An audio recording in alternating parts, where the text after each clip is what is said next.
Hello, everyone, and welcome to another episode of the Destination Marketing Podcast. I'm your host, Adam Stoker. We've got a fun show for you today. It's going to be a little bit of a change of pace from our normal episode, but I actually think it's a really, really important episode for destinations, especially as you're kind of thinking about your planning for the upcoming year. One of the things that we've talked about on this show is the importance of building solid relationships with your stakeholders.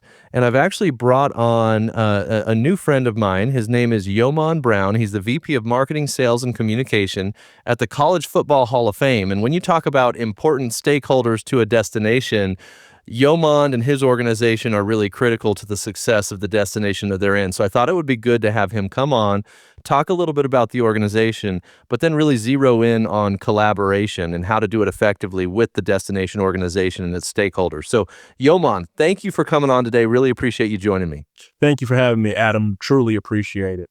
Absolutely. So excited to chat, but before we get too far into the business side of things, I'd love to have the audience just get to know you a little bit. So I'd love to know, first of all, what's your dream destination? If you could go anywhere in the world, where would it be? My dream destination, and that's kind of a twofold conversation, being in the landscape of college football. And we are, recording this episode at a time where college football matters and, playoff seeding and things have been announced. But I hearken back to the personal side, not professional side. And I like to go places where the family can be involved, not only from a cultural standpoint, but from a not having technology 100% of the time, but, having a nice mix and really being able to mix and mingle with the locals. So some of the places I like, that destination is really going to Hawaii or Maui or some of those islands and, things like that with the family. That just is meaningful for me.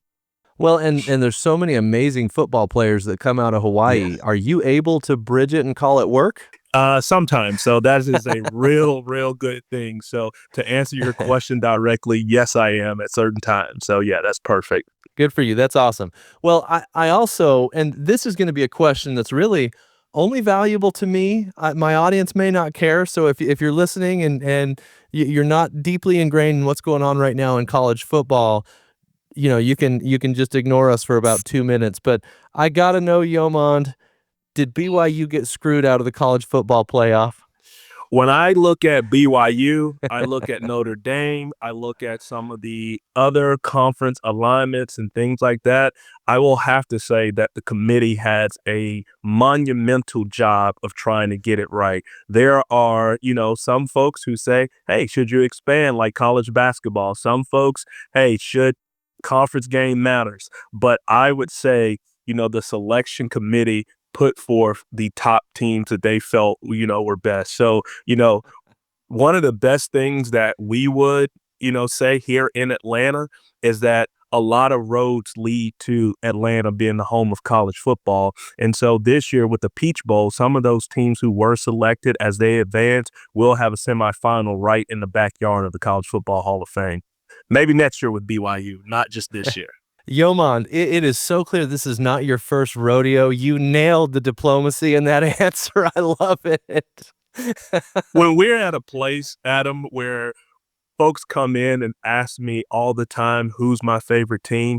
I really have to sit in a position where even our marketing slogan we look at it as the teams you love and the teams you hate, because having teams and being in an environment like the College Football Hall of Fame, everyone has a rooting interest. So not only are we rooting for all of our Hall of Famers, but we root for how we connect not only with players who played on the field, but customers who come to the game and support these teams. What are our offerings at the Hall of Fame to bring in, destination travelers, whether it's groups or individuals and things like that. So we really try to put our best foot forward, not with one particular team, but all teams, because it's such an enriching experience.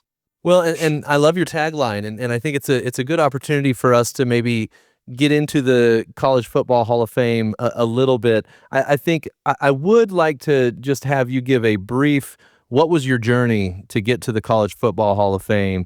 What kind of prepared you for this role? And then I really want to dive in. What really prepared me for this role, I am a kind of 20, 25 year, not to kind of date myself, veteran in the sports marketing landscape, originally from Atlanta and had aspirations like a lot of individuals to play, sports at a higher level. But I really was exposed to the business side early on in my career. And that is meaningful to be in a position to help make decisions. And I really love marketing and the business side. And, it's, looking at a P&L and really understanding how to engage fans, how to reach fans, what are our audiences. So I started out on the team side here in Atlanta with the Atlanta Hawks when we had a hockey team with the Atlanta Thrashers, then went with, an entity like Turner Broadcasting, where I ran NBA Digital and NCAA.com when those properties were acquired. And then I came over to the Hall of Fame, and the Hall of Fame is a one of one entity, and really looking at it. And most individuals don't know we are a nonprofit. They look at even, now all of the money that's involved in college football. We are able to reach people from a nonprofit status and also connect with our fans because this experience is so enriching and people just love the tradition that college football has to offer. So that's, kind of what led me to where I am today. I love it. I love it. And definitely a path that gave you some variety of experience before you came in that I'm sure is valuable in your role today. When we talk about the College Football Hall of Fame, I find sports to be a really important marketing asset. And the reason I say that, if you think about what inspires people to take action, you can't get anyone to do anything unless you make them feel something first. And I'm not sure anything make and I can tell you as someone who was yelling on my couch and scaring my kids on Saturday, like, I am not sure there's much that makes you feel, if you're a true fan, more than college football does on a Saturday. And so you have a real advantage from a marketing perspective because you have the ability to connect to some of the memories that passionate fans have experienced throughout their lives. You get to tap into the history and the present. So maybe tell me just a little bit about the College Football Hall of Fame, what you guys do as an organization, the value you provide, and then how you connect with your audience. So two words that you just said in that question that kind of stand out for me. One adjective is feel, and then also Saturdays, right? Saturdays is essentially the culmination of the week that leads up to the pageantry and everything from tailgate to reconnecting with, folks you might have gone to college with or newfound friends and things like that. But the lead up, right? People have to plan travel to away games. People have to go back to where they made some of their favorite memories, whether meeting a soulmate or, engaging with a professor that had an impact on their life or getting their first opportunity. So it's such nostalgic. And then to your point, you can bring that to the new technology.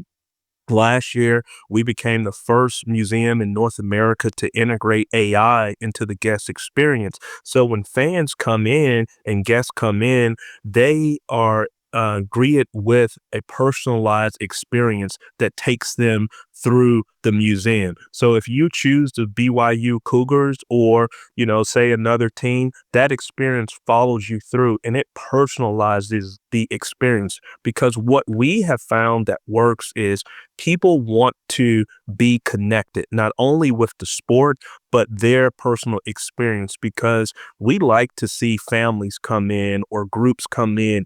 That connectivity really leads to the banter back and forth. And that harkens back to the word that you use, that feeling. How do I feel those emotions? Happiness or my team missed this kick. And, we hear some teams talk about why it left. Even those experiences, I can say, hey, I was there on that day. Or now look at the anticipation that these teams who were selected to go into the college football playoffs, what their fan bases are, kind of gearing up for the anticipation. Not only the anticipation, but hey, some folks I know are really looking at travel all the way through Miami this year, where the national championship is going to be. So it's an economic ecosphere that really ties everyone here, and we like to sit at the epicenter of all of it.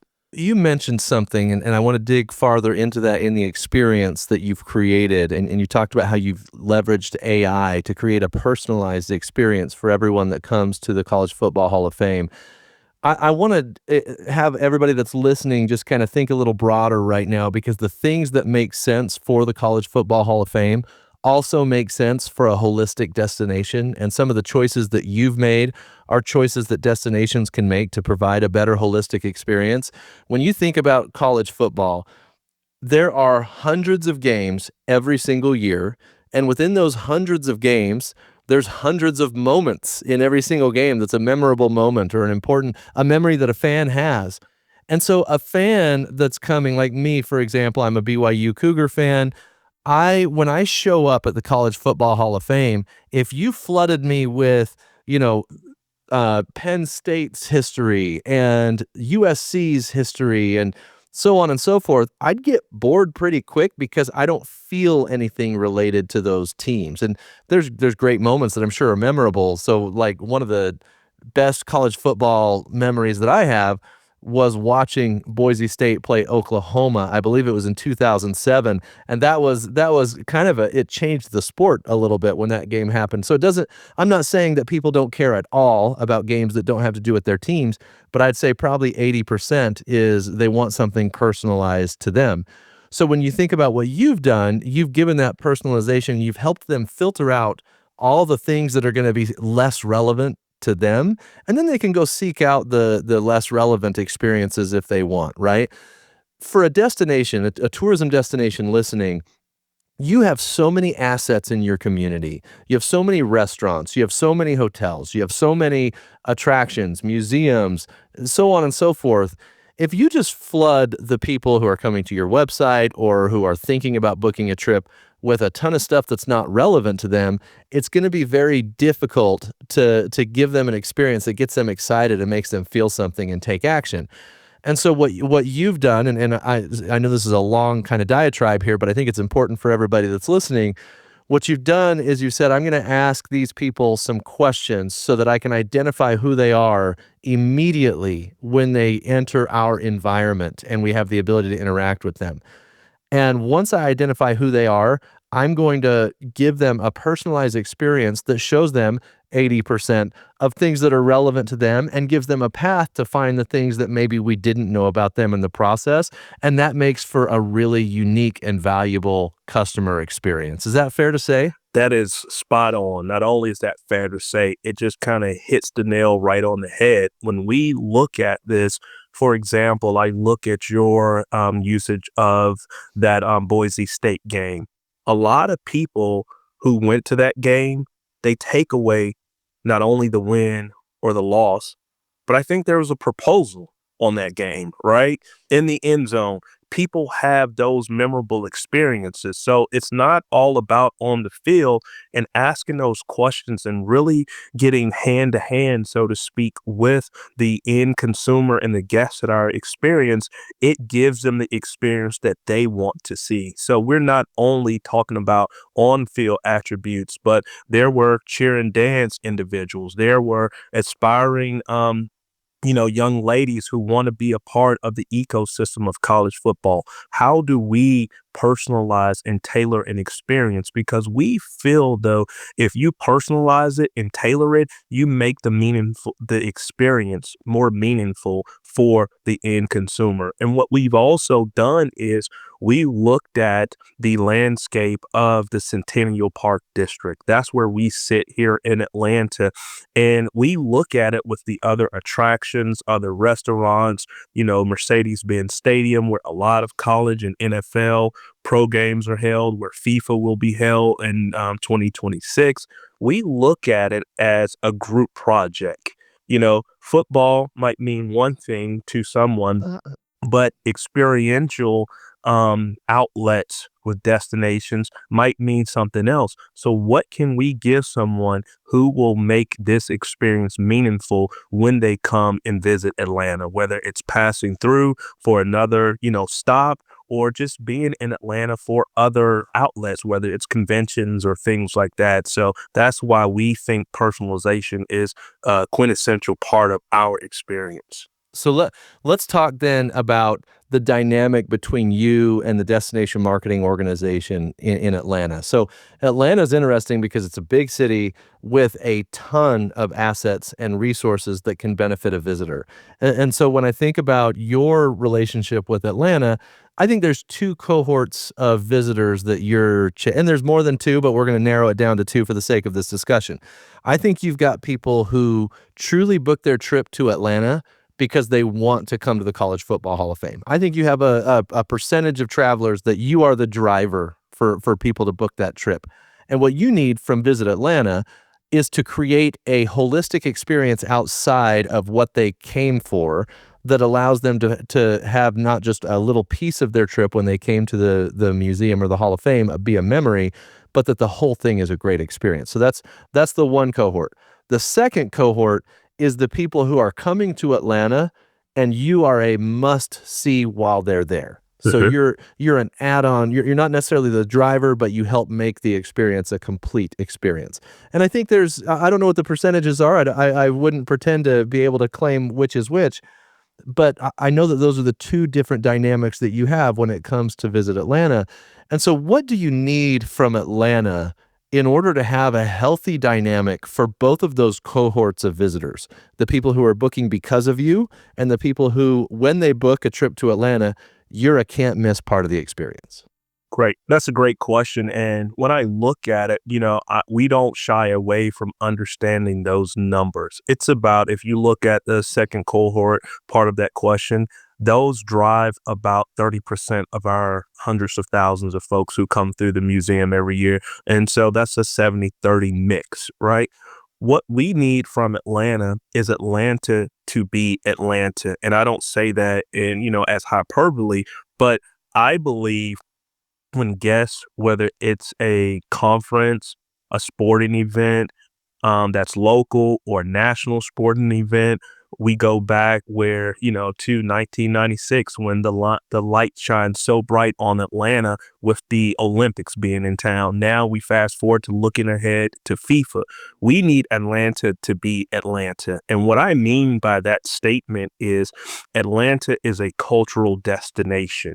We can't lose our identity. We are, in the South, and we have what's called to some Southern hospitality, right? So many folks out of that 70-30 mix not only come to the Hall of Fame, but they look to the Hall of Fame, our docents, our fan ambassadors, and think people in those positions to give them referrals as to where to go to help enrich that experience. So what we need from Atlanta is that overall group project where everybody rises the tide, all the other attractions, all of the, local, within the 5-mile radius of the Hall of Fame, I believe we have 6 colleges. Wow. So we feed that ecosystem. People come, they want to stay, not only, for the attractions and things to do, but I just think from a culture, being culturally relative in the space means a lot. So that's kind of how, Adam, I would define Atlanta needs to remain Atlanta. Yeah. Yeah. You need them to provide a great holistic experience so that when people leave the Hall of Fame, the experience continues, right? Guys, have you created your profile yet on Tourism IQ? Tourism IQ has become one of the very best resources in the destination marketing industry. You can see all the latest jobs there, and Lori Farr, who many of you may know from when she was doing the travel vertical, she's the editorial director at Tourism IQ, and she puts together all the latest available jobs. She tells us where people have gone when they take a new job. It's called People on the Move. She posts the latest RFPs. We have a lot of thought leadership there from different leaders in the industry.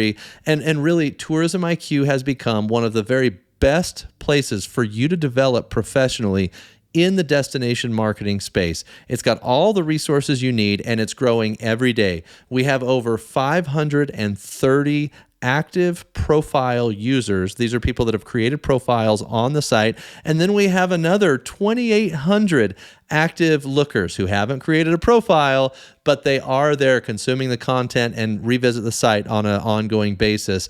This site is growing every day. I'm so proud of what it's become, and I need everyone to go create a profile and see the incredible resources that are being posted for our industry on a daily basis. mytourismiq.com is the URL. Please go check it out. Fill out a profile on mytourismiq.com.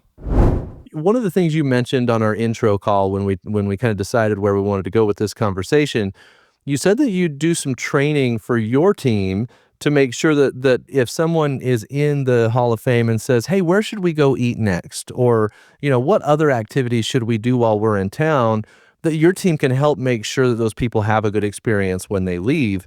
What does that training look like, and why is that important? That training looks like one, and I mean first and foremost, having everyone who's onboarded, whether that's CEO to folks cleaning the building, top, bottom, bottom, top, understanding our place as it relates to a destination, right? And we understand that from a perspective of being a one-of-one attraction. There's no other college football Hall of Fame. So when we come in, we are great stewards of that information. But what we want to also do, we know, to your earlier point, that the experience does not start and end with the hour plus hour 30 and above time that they spend in our experience. It starts before they get here with the website.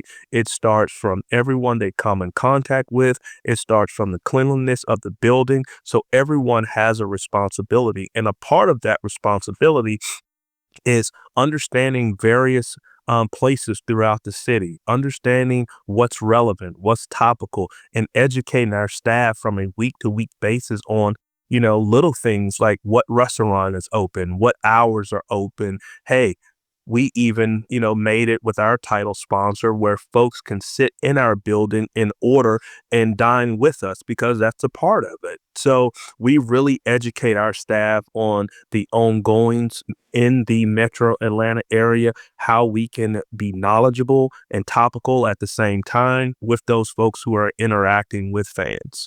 Great. Does the DMO get involved in that training at all?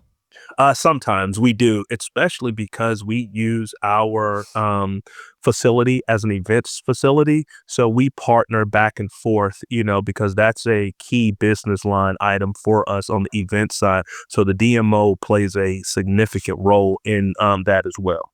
Oh, I'm glad you brought that up because that was actually the next kind of path of questioning that I wanted to ask you, because you have a sales team that's tasked to bring events into the Hall of Fame and provide that group experience. But then the DMO also has a sales team, and their job is to bring in events. And so again, we're talking about a dynamic where your salespeople are selling it probably as the primary thing while they're there, the primary experience while they're there. And the DMO is selling it as one of the possible additions to the experience. So, for example, if a convention's coming into town, maybe their nighttime mixer happens at the Hall of Fame, for example, and they have the ability to see some things that you may not get to see as an individual during the day or whatever, right? So, two different sales teams. How do you work together in such a way that you're not competing with each other and still, working together to have mutually beneficial success? Well, what we do, and I'll put it quite frankly, we leave the competition on the field. We don't look at our sales team versus the DMO sales team. We look at it, how do we enrich the experience for the guests that are coming in? For example, our sales team works with the DMOs and let them know, hey, I need to understand your margins. I need you to understand that we have a product that's viable for your client. We had a group, an executive group came through last week, and we work with some of the DMOs and we create a scavenger hunt with all of the, knowledge of college football. But what we did, and this was a 150 person group last week, we added some of their core competencies and their questions for their business to the scavenger hunt and included that, in the experience. So it was extremely meaningful for them. And that's just a way that we show how we collaborate, not from a kind of race to the end piece, but it's the collaboration over the competition because we want the end customer to be satisfied. Yeah, that's what matters, right? Is Yeah. in the end, did the customer get what they want? Um, you mentioned the Peach Bowl's coming up, and so that's one of these massive sports events. You talked about the Olympics, you talked about FIFA coming to town. What do you do to make sure that, suddenly when as in some cases, millions of people may be descending on the city of Atlanta and the state of Georgia, that you get as much value from those people coming to town as possible? How do you get in front of those people? What partnerships need to be created in order to reach them effectively? I want to understand how you're planning on leveraging that traffic to really maximize the long-term value to the Hall of Fame. I think there's a few ways that we leverage and understand that, right? One of the beauties of Atlanta is Hartsfield-Jackson, the arguably the busiest airport in the world.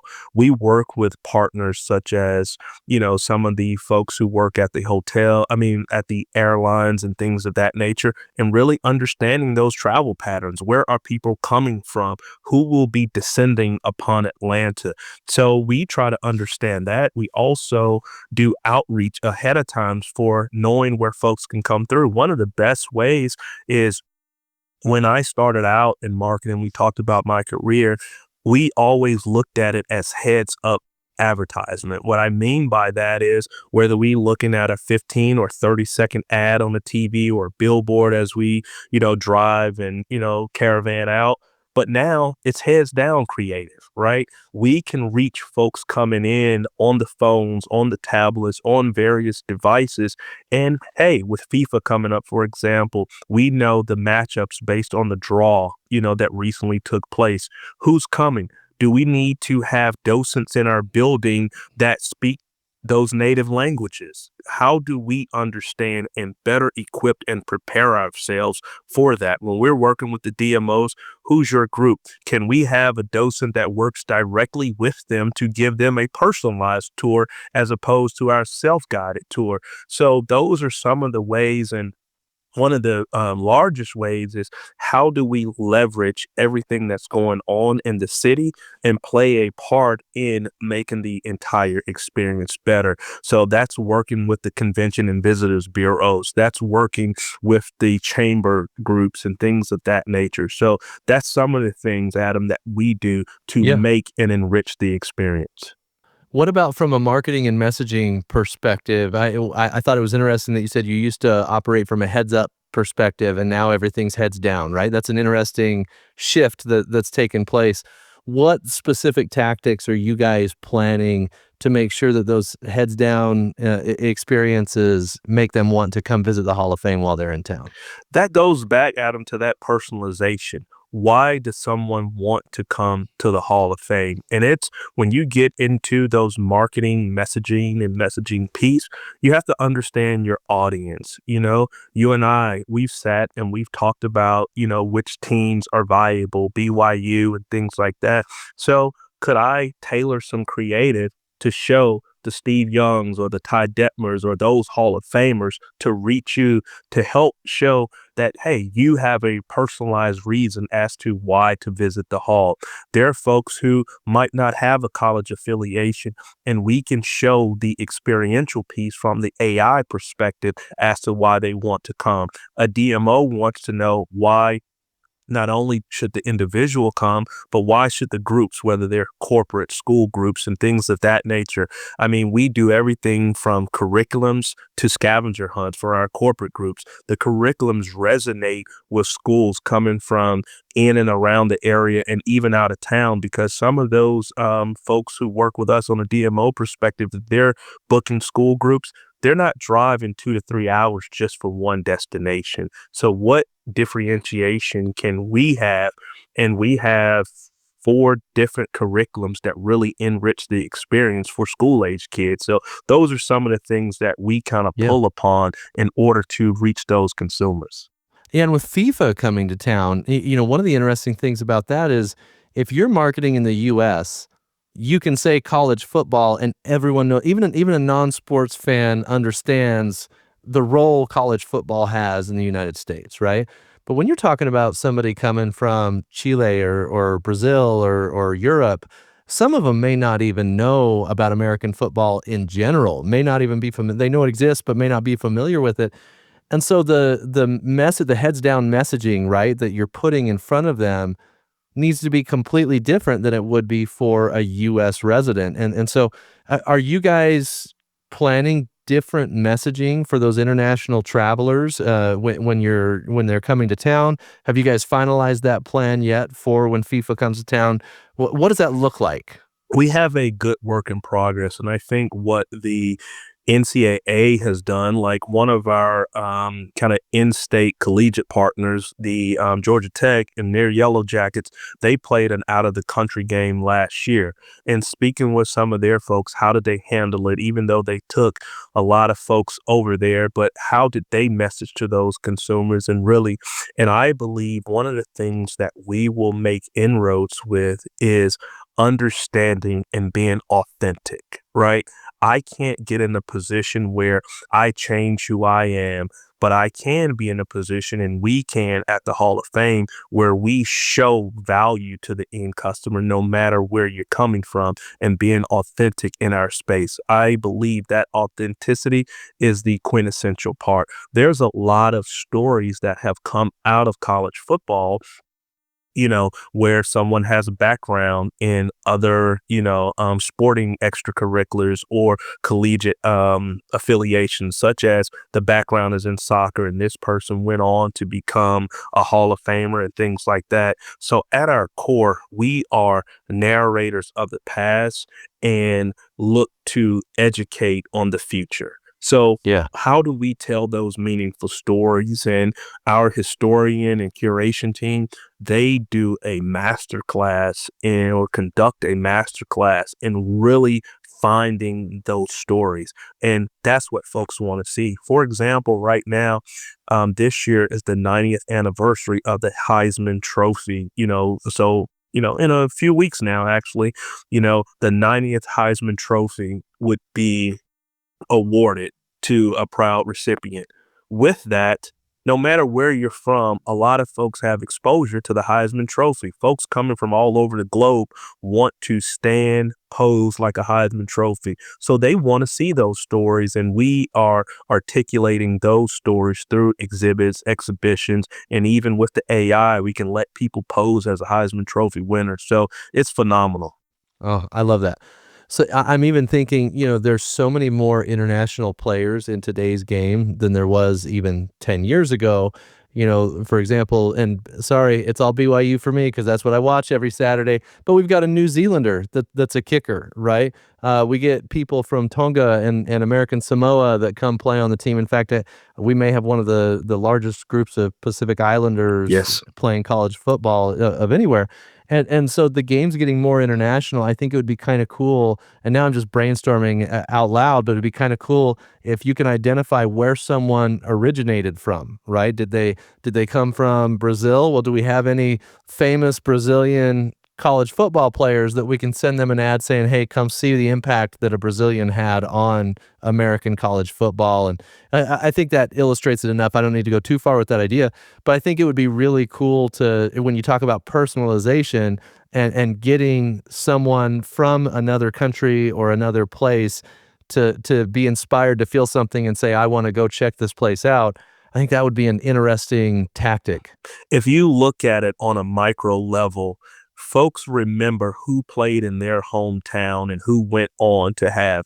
I believe because of the amount, well, I know it to be factual, because of the amount of individuals that play college football, this is the hardest Hall of Fame to get into. So one of the things that we can always do is navigate and illustrate those stories to the end user.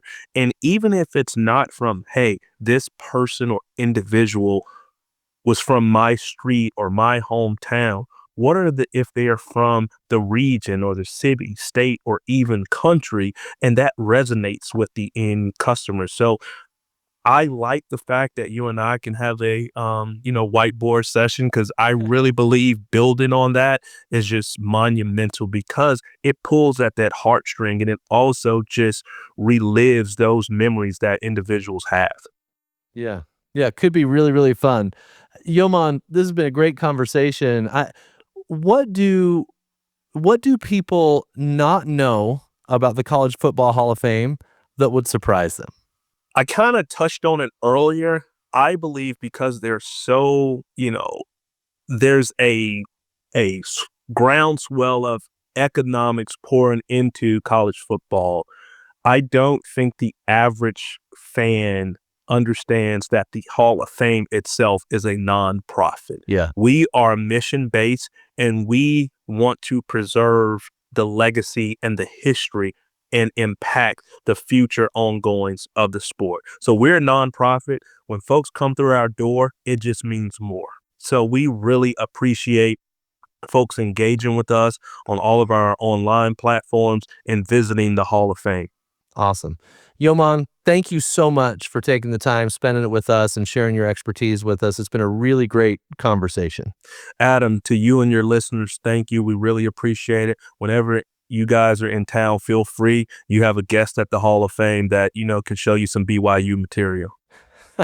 I love it. I love it. If people want to ask you some more questions about the Hall of Fame, what's the best way for them to do that? Best way to reach us at the Hall of Fame is CFB Hall at CFB Hall or CFBHall.com. And feel free at any time. We have, folks standing by at info@CFBHall.com. And we kind of go back and forth. Sometimes it's great banter. Why didn't this person get in the hall? Why is this person left out? This person should be in. So we respond 24 hours a day. So info@CFBHall.com is a way to reach us. Okay, so if you want to protest that your favorite player isn't in the hall yet, that's how you get them in. We understand it and we get it every week. So, Adam, really appreciate this opportunity. Yeah, thanks a lot, Yoman. All right, have a good one. Thanks everybody for listening. If you enjoyed today's episode, please don't forget to leave us a rating or a review.